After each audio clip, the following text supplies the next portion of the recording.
Last night's experience with the kids is a great segue into the question I want to ask you today for the 100 questions. Oh, really? Mm-hmm. I can't wait to hear. Okay. So this question is from our 100 questions to deepen your connection. If you're new here to the podcast, thanks for clicking play. I'm so glad that you're joining me. I'm Dr. Tracy. I'm sitting with my husband, Greg, and we're bringing to life these real conversations around relationships and everything in between. And one of the things we like to do is we like to share a question from our 100 questions guide. And something we really like about this guide is that it helps you to talk about the things that you wouldn't normally access. Yep. And you had shared before, it's really about the stories that come out of it that help us to feel closer and more connected. Yeah. It's to me, it's often not the specific question that's asked and even the answer. It's kind of the memories that it elicits and the stories that come with it. Again, someone who's not great with memory, these are really great prompts to kind of go back in time, for lack of a better term. So yeah, and I love the conversations we've had out of these. But if you're looking to grab this guide, we've got the link in the show notes and you can start feeling that deeper connection this weekend. All right, Greg, what one skill do you wish you had learned earlier as a kid that would help you today? Thinking about what we went through last night too, I'm wondering what that would be. To not procrastinate and have some better tools around planning and homework and that kind of thing. I think I would have done a lot better in school if I had some of those tools. And I think it needs to start, unfortunately, a little bit earlier than we thought. Last night was such an experience of a both and with our kids in the sense of this is such a normal experience. Totally. Around procrastination, around doing a piece of homework, and then that anxiety that builds up beforehand and the spiral, I'll never get this done. I'll never be able to do this. And then so there's like, yes, this is like an experience that's normal. It's normal to procrastinate at this age. It's normal to put it last. And then in the same breath, you and I talked about how these are some skills and tools that we wish we had learned earlier. For sure. I didn't get a chance to tell you this, but this kid described it like the death spiral. Really? Yes. Crazy. Which is such an experience of anxiety and panic because we know when people have their first panic attack, they end up in the ER because they think they're dying. They think it's their heart, which is that experience of this is so big. I'm never going to get out of this. Oh my God. And it was really interesting to hear a child describe it that way. Yeah. And also, too, how normal it is to have that reaction. Because I think sometimes what parents do today, I can see kind of your face, so I'm wondering, I think sometimes we see our kids have these experiences and then our panic goes off. Maybe a little bit. Yeah, like, oh no, what is there something going on?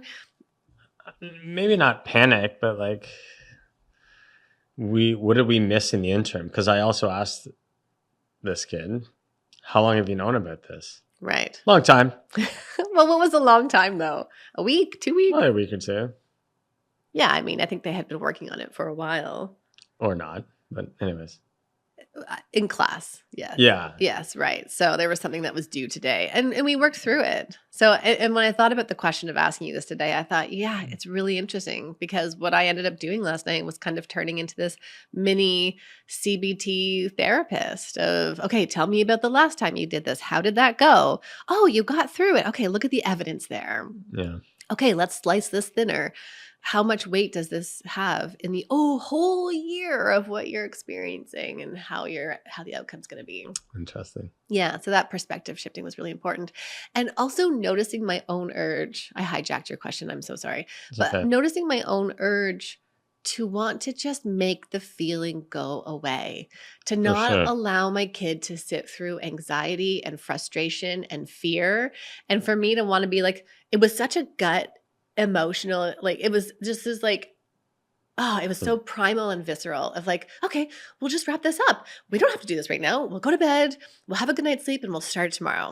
I'm really glad you didn't though, because this is exactly what parents have been doing.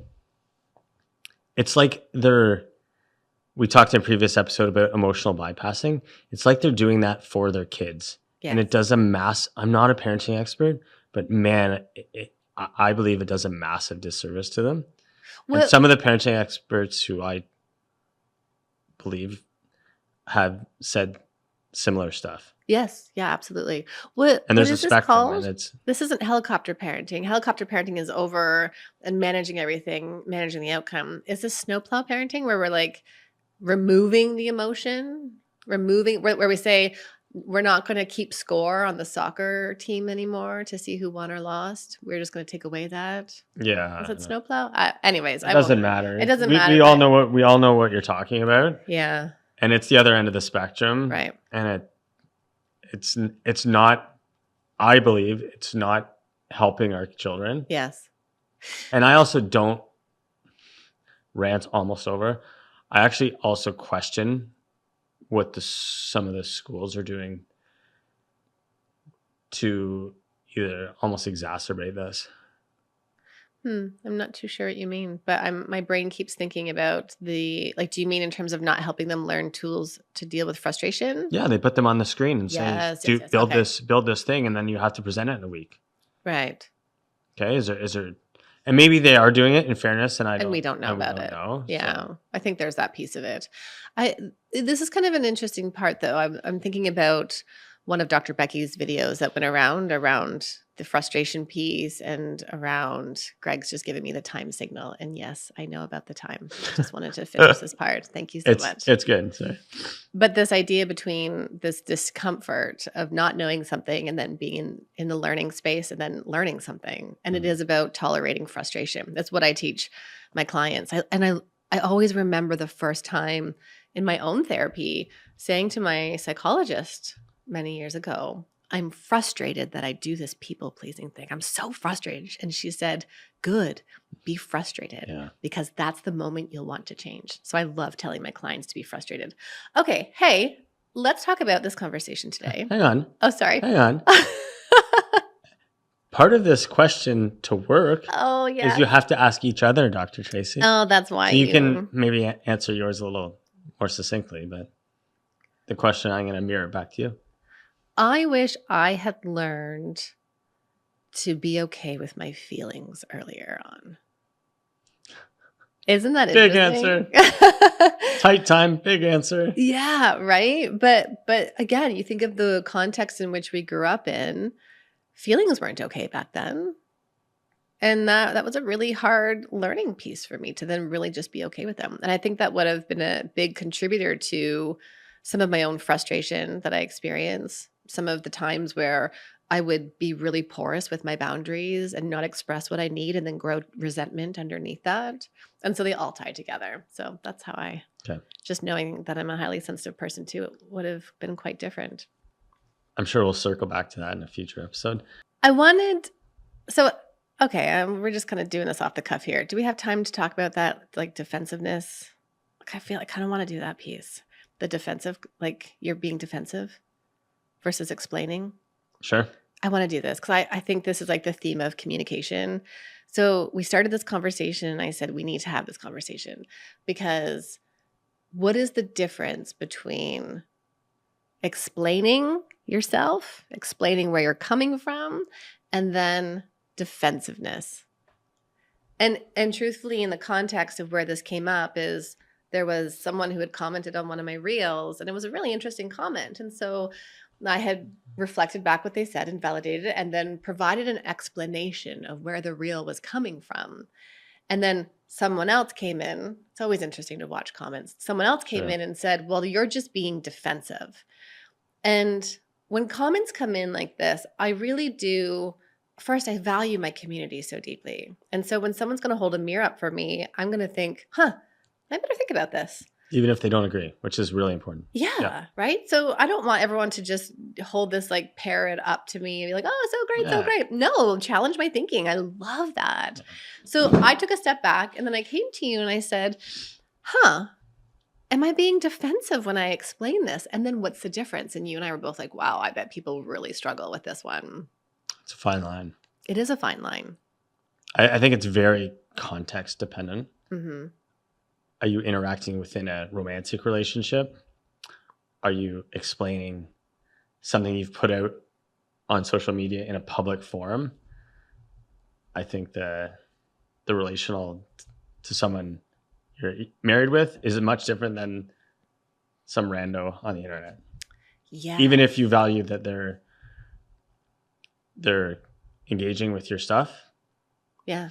Because there's this piece around, we've talked about this before. In person, would that person say it the same way to your face? Right? Yes, because we say oftentimes a lot of hurtful things from the keyboard. Sure. So you're bringing up the first piece right there, which is really about context. Context really matters when we're talking about something and how things are brought up. So are we in a romantic relationship? Are we at work trying to figure something out? What's kind of happening?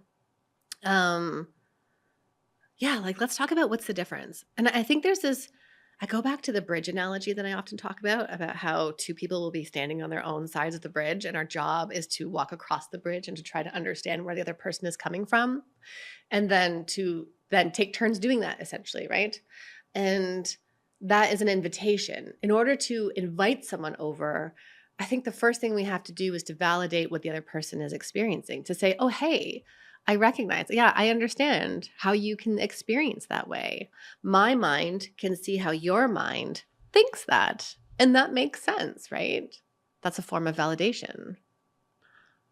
That's self-other in a way. Yeah. Right. I think the challenge with that, and correct me if I'm wrong, might be like that requires a higher level of emotional intelligence, I think. Yeah. Or no. And strengthening emotional intelligence is also about slowing things down and pausing. Mm. And actually that leads into what we're talking about today. But yeah, it is I'm going to slow down. I'm going to think about what I'm experiencing in this moment. And then I want to get really curious about what you're experiencing. That's one piece. But I think there's this other element in here where if I'm providing you information about where I'm coming from, that doesn't necessarily mean I'm being defensive. It means I'm perhaps giving information to you. Context, yeah. Context. And so then where's the line? And I think the context is often what that line is, right? Yeah. So I come home late and you say, oh, you're late. Why are you late? And if I explain to you why I'm late, is that me being defensive? Or is it me giving you information about where I'm coming from?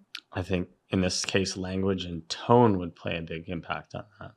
I think you could literally say the same things in two different ways and the results be different. Yeah. In this definition. I'm late because I stopped to get the butter. That would be an explanation versus here's where the defensiveness is. The defensiveness is the shield, the protection. I'm not going to let anything that you're experiencing infiltrate me, and I'll throw it back on you, which looks like, why would you even ask about why I'm late? You know why I'm late. Yeah. So deflection, dismissing. It's not a big deal that I'm late. Let's just move forward. I'm home now anyways. Dismissing. Yeah. Denial. Denial is, I wasn't late. I wasn't late. Oh, yeah, that's right. Yeah, so that really is where that defensiveness comes in. So let's really think about explaining defensiveness. And if we're over-explaining, that might be part of a defensiveness where you're starting to like give all these things. Yeah. And it leads into defensiveness. It might not start out that way. Right, exactly. So and this is the piece too with the uptake of these words where people are so quick to say, you're being defensive. Well, no, actually. I mean, I'm curious to understand what leads you to experience that. Mm-hmm. It's interesting because that wasn't how I showed up in that way. But there's something about you experiencing that. So expand on that. Are you saying that this kind of pervasiveness of the psychological language into kind of the everyday lexicon is making this worse? Because all this psych speak, ironically, the irony is not lost on us as we sit here, but it's everywhere. And it's like, it dilutes the real meaning. Yes, because what we're looking to do then, and I notice this happening more and more, is that people are trying to put things into boxes. Right. You're defensive. I put you in a box.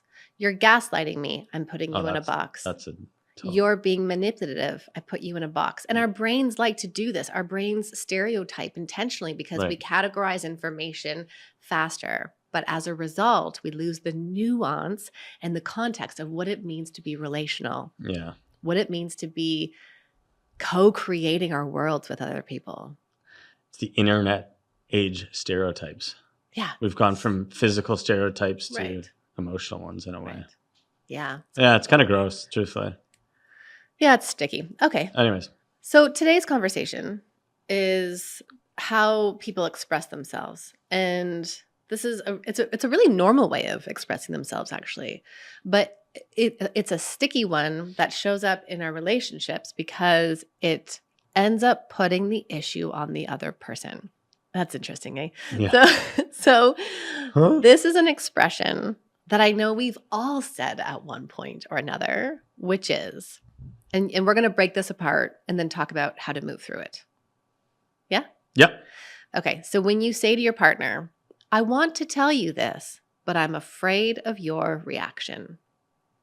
And just to start, I think this is such a normal way, it's a common way for people to start a conversation. It feels like a soft startup. It feels like a soft start because you're starting with, I'm afraid. Yeah. I want to tell you something. And then you have the feeling, I'm afraid. And we do talk about that. Soft startups being, I want to share something with you. This is how I'm feeling. This is something I'm experiencing. Soft startups are very much internal. They're going inwards and they're asking yourself, what is it that I'm feeling? But the challenge in this is that it focuses on the other person and puts it back on them, which is a really hard way then to build connection and intimacy. Yeah, this is a really interesting one because it sounds like you're doing all the right things. Right. Until those last 3 words. I'm afraid to tell you this, or I want to tell you this. Okay. But I'm afraid of your reaction. Yeah. Yeah. And so it really does then take your own fears and put it on the other person instead of you going inside of yourself and owning what it is that you are afraid of. So what are you afraid of when you say that? So people listening, I'm first curious if you have ever heard this or if you've ever said this to your partner. I know we've said it to each other. I want to tell you this, but I'm afraid of your reaction. So just pause the episode. Send me a DM. I want to hear from you. Go over on Instagram at Dr. Tracy D. Or if your partner does that to you. Yes. If you're the receiver. Yeah. Air quotes. Or maybe even if you're kind of listening and thinking, oh, I don't know. Sometimes, and it's interesting because it's kind of a gut feeling of like, oh, something doesn't feel good in here. But what is it? You're telling me you're afraid, but I'm not sure I quite understand. Anyways, kind of give yourself a little marker and see if you notice maybe even you doing it over the next week or so, or maybe even hearing it with your partner. Okay, so let's talk about why this doesn't work. This doesn't work because you are putting your experience onto the other person. It's almost a backhanded blame.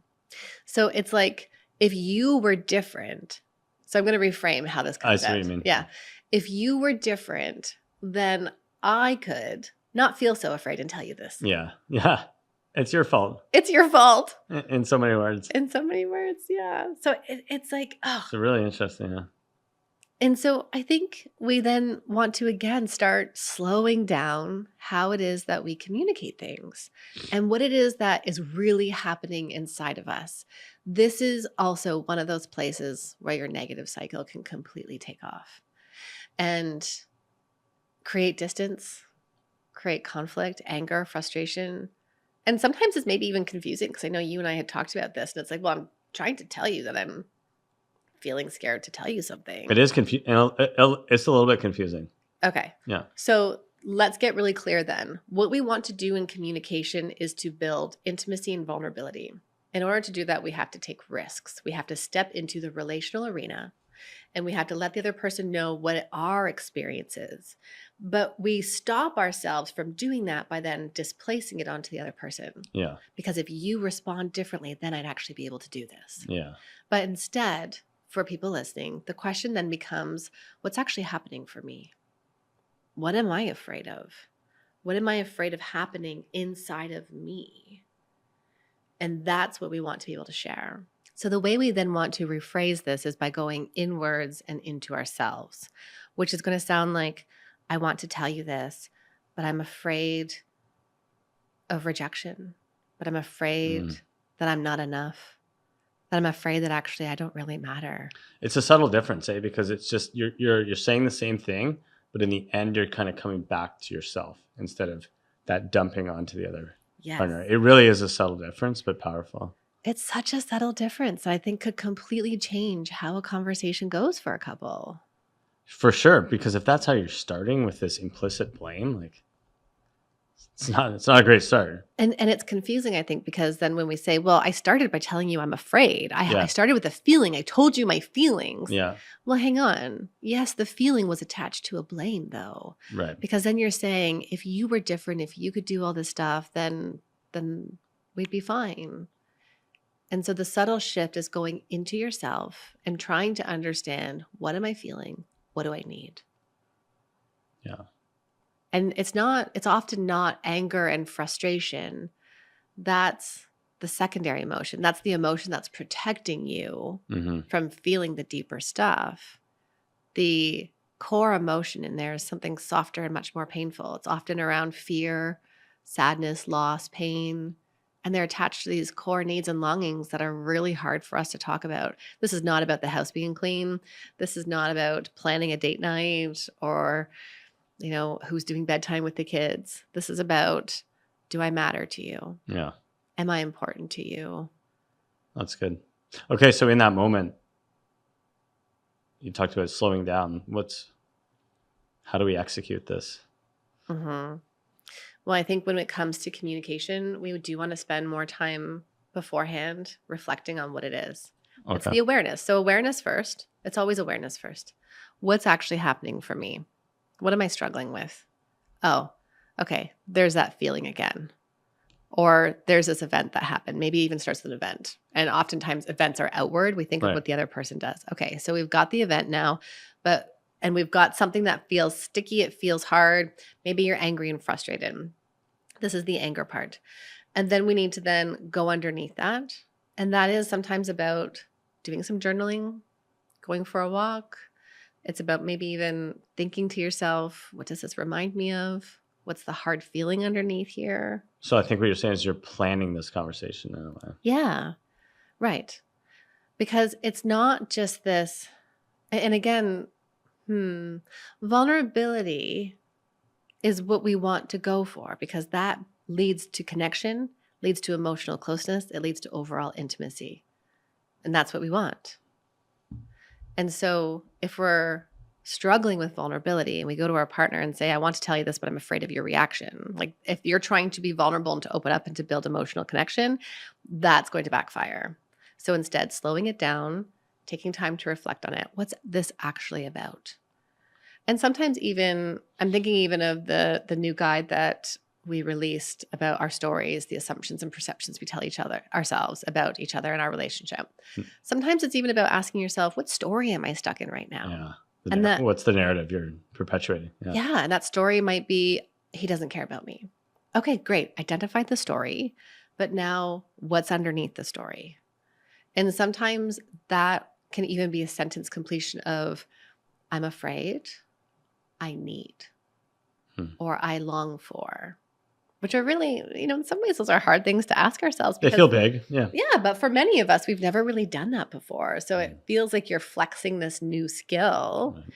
So then, and with saying that, this is a skill, it's a different way of communicating. And that, as you train muscles, the muscle gets stronger. As you practice this, it'll get stronger, and it won't take so much time to be able to do it next time, right? Yep. So you then take some time, reflect on what this is, and then sharing it with your partner. And sharing it, we need to choose timing. Timing is really important when we share something. If you're going to be vulnerable, it doesn't work when their door is on the handle and they're about to go out to that big meeting.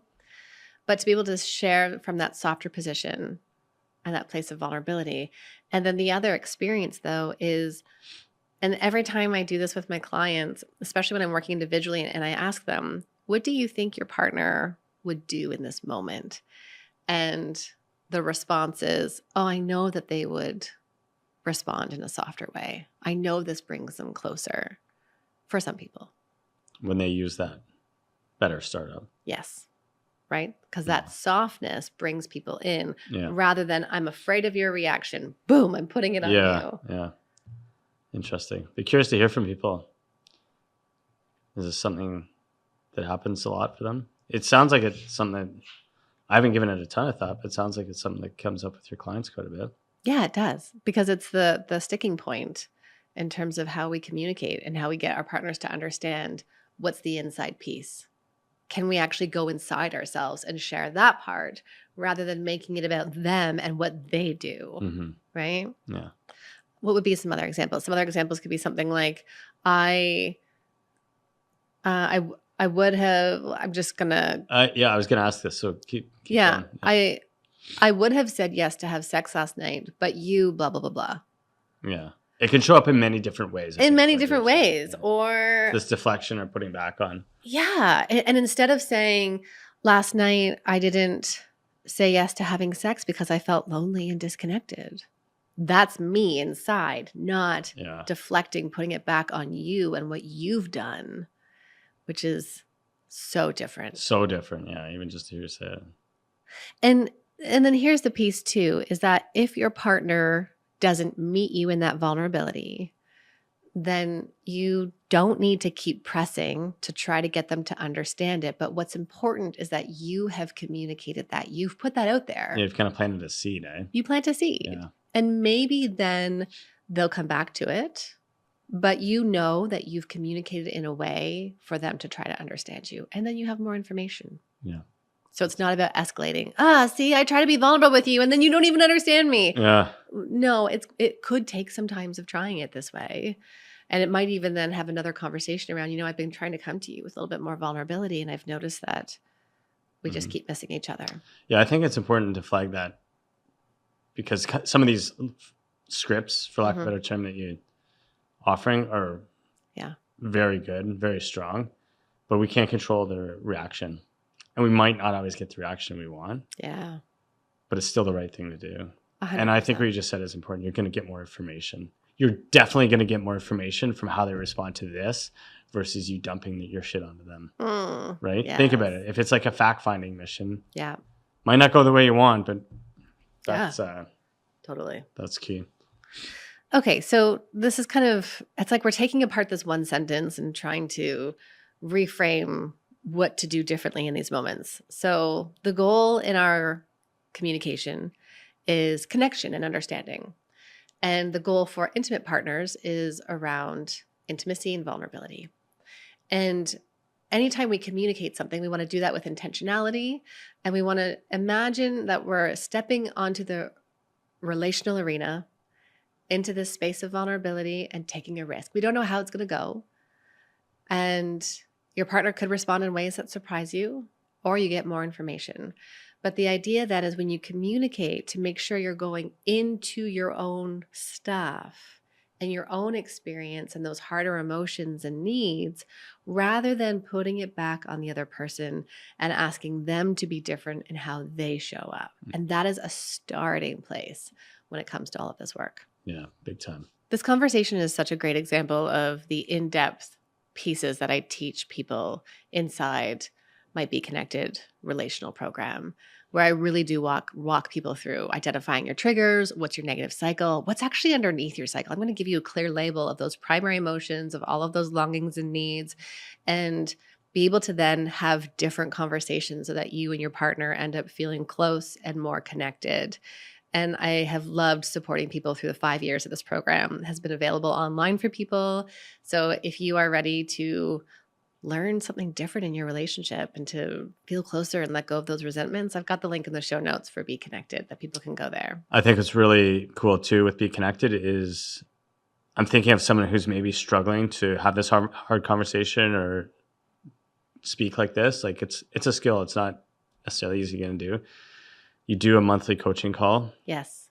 Where people come in, they get their questions answered, they interact with you live. It's one of my favorite parts of the program. It's cool. I do some of the video editing, so I see the detail and depth of the responses that you go through. Like like you're answering questions sometimes for like 20, 30 minutes. Like it's significant, and the value that folks get from this program, I'm biased obviously, but it's pretty incredible. Yeah, thank you. It's been so cool to walk with people through this journey and to have them make real changes in their relationship and to learn along with me in such a different way and also in multiple different ways, videos and guides. All right. All right. Let's wrap up. Thanks for joining me here. If anything from today's episode resonated with you, if you and your partner are working through these communication challenges, please share my episode. If you enjoyed it, don't forget to click the stars, leave me a review. I read them all. And this is also what helps people find the podcast is when you leave me a review and subscribe. So I also have to remind you that this information is for educational purposes only and does not substitute for the care from a licensed mental health care provider. I'll see you next week. Take good care of you.